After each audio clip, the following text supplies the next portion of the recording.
Welcome to History Snob, the channel where we dig into history's most enigmatic figures and bring you stories you won't hear anywhere else. Today, we're about to embark on a journey into the world of arms, conflict and high-stakes diplomacy. We're uncovering the life of Victor Bout, known to some as the Merchant of Death, one of the most notorious arms dealers in modern history. His story reads like a thriller, and it's a tale filled with international intrigue, corruption, and enough plot twists to keep you on the edge of your seat. Victor Bout's life was so sinister that it even inspired the Nicolas Cage movie Lord of War. But the most shocking twist of all, Bout was caught by the United States for selling arms to a terrorist group and he was convicted. But like Nick Cage's character in Lord of War, he ended up walking free. But the reason why was even more shocking and controversial. Victor Bout's story starts in 1967 in the heart of the former Soviet Union, in the Soviet Republic of Tajikistan. A land of towering mountains and harsh winters, Tajikistan was remote, largely disconnected from the political centres of Moscow, but very much a part of the Soviet machine. Born to a middle-class family, Victor's early life was marked by the typical Soviet experience: strict discipline, state-imposed education, and a deeply ingrained sense of collectivism. But young Victor wasn't exactly a typical Soviet kid. He was multilingual and demonstrated a keen interest in aviation. Fluent in several languages, including Russian, French, and English, Victor moved very quickly through the ranks of the Soviet education, eventually joining the Soviet Air Force. His skill set made him a natural fit for a job in cargo logistics, a position that would put him in close contact with the Soviet Union's military infrastructure. The job was the first step on his path to becoming an international arms dealer. It was here that he learned how to move goods across vast distances. The experience would serve him well in his future endeavours, where transportation of arms across continent would become his bread and butter. In 1991, everything changed. The Soviet Union collapsed. Overnight, the old order gave way to chaos. Victor Bout was 24 years old when the superpower he worked for suddenly fell apart.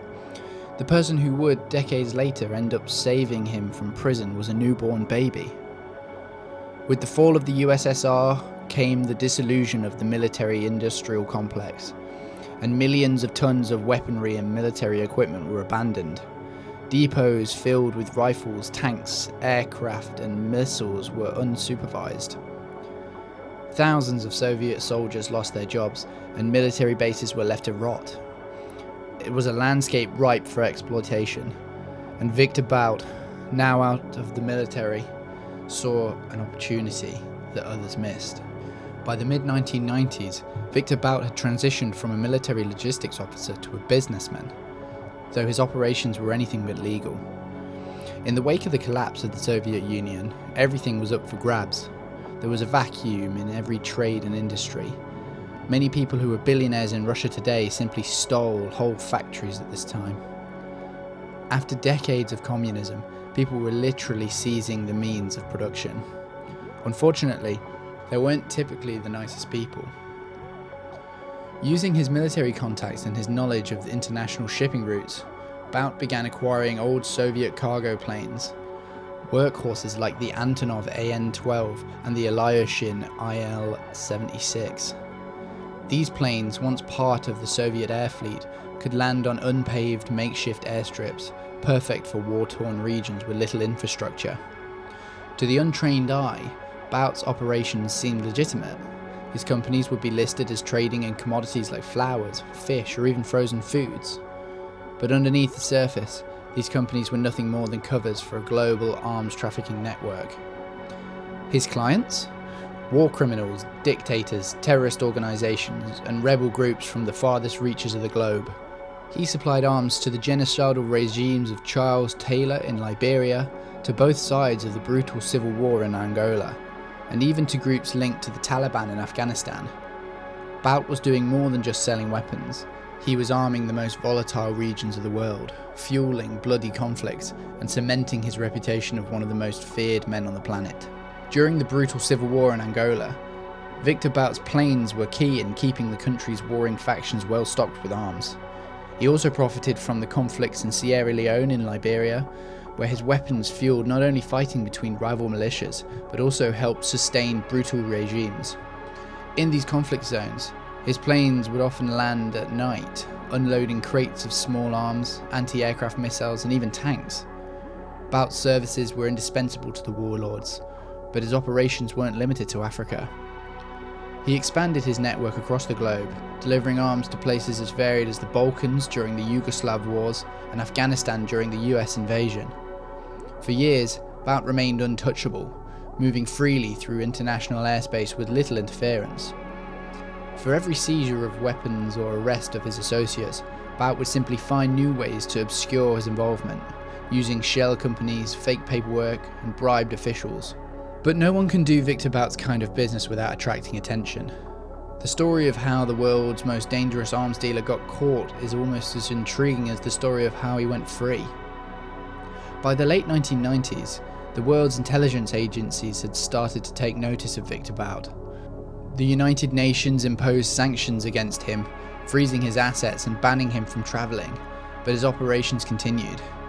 The US government, particularly the Drugs Enforcement Administration, or the DEA, took a keen interest in his activities. In the early 2000s, the DEA launched an undercover sting operation targeting Bout and his network. They created a fake operation with undercover agents, posing as members of the Colombian FARC guerrilla group. The agents claimed they needed weapons to attack the US helicopters in Colombia, and Bout, ever the opportunist, agreed to deliver. He offered a range of weapons including surface-to-air missiles, machine guns, and explosives. On March 6, 2008, Bout was arrested in Thailand, where he had travelled to negotiate the deal. His capture sent shockwaves through the international community, but many wondered, was this the end of the Merchant of Death or just another chapter? No one could have predicted Bout's ultimate fate. Bout's trial in the United States was a high-profile legal proceeding that began in 2010, after his arrest in Thailand in 2008. Bout faced several charges including conspiracy to provide material support to terrorists, conspiracy to kill US nationals, and conspiracy to acquire and use anti-aircraft missiles. The trial was significant because of the severity of the charges. His actions had allegedly fueled some of the world's most deadly conflicts by supplying weapons to guerrilla groups, terrorists, and brutal regimes. Bout's defense team argued that he was simply a businessman involved in legal arms sales, claiming that the undercover sting operation used to capture him was entrapment.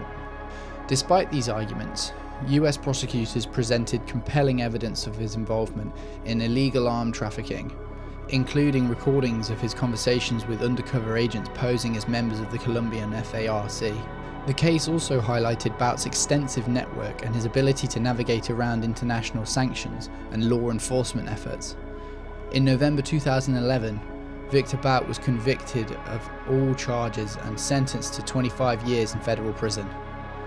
His conviction was a major victory for US law enforcement, but it sparked protests from Russia, which viewed him as a victim of political interference. Russia's protests wouldn't succeed in freeing Victor Bout, but 11 years later he'd go free for a reason no one saw coming. Fast forward to February 2022, the world was focused on Russia's invasion of Ukraine, and the US-Russia relations were at an all-time low. At this moment, an unexpected figure entered the picture. Brittney Griner, a two-time Olympic gold medalist and one of the most prominent stars in women's basketball. Griner had travelled to Russia to play in a Russian professional league, and while there, she was arrested at an airport for possessing less than a gram of cannabis oil. To many, the arrest seemed politically motivated, a way for Russia to leverage her as a bargaining chip in the tense geopolitical environment. What happens next was a diplomatic drama unlike any other. In the months that followed, US diplomats scrambled to negotiate Griner's release. The situation became even more complicated when Russia proposed a prison swap. They wanted Victor Bout in exchange for Griner. It was a deal that made headlines around the world. The US government was in a difficult position. Griner was a public figure, and her imprisonment was drawing international attention. But releasing Victor Bout, a man responsible for fueling some of the deadliest conflicts of the past few decades, was a tough pill to swallow. After months of tense negotiation, the deal was finally struck, On December 8, 2022, in Abu Dhabi, Victor Bout, the Merchant of Death, was released in exchange for Brittney Griner. The news broke in the hours following the swap, sparking outrage in some quarters and applause in others. On one hand, Griner's return to the US was celebrated as a victory for diplomacy, a symbol of her resilience after being detained in Russia for over 10 months on rather flimsy charges. For Griner and her family, it was an emotional reunion after a difficult ordeal. However, the swap raised complex questions about justice and the value of human life in international diplomacy. Many believe that Bout's release sent the wrong message, potentially encouraging other adversaries to take Americans hostage to secure the release of high-profile figures. In Russia, the exchange was celebrated as a major diplomatic win. Russian officials portrayed Bout as a hero, releasing statements claiming he had been wrongfully imprisoned. For the Kremlin, the deal was not just a victory for Bout, but a way to assert power in the context of the ongoing war in Ukraine and its strained relations with the West. However, for many in the US and global community, the deal felt like an uncomfortable compromise. The swap also led to discussions about the US's approach to prisoner swaps and how they might affect future negotiations, especially in the face of geopolitical tensions.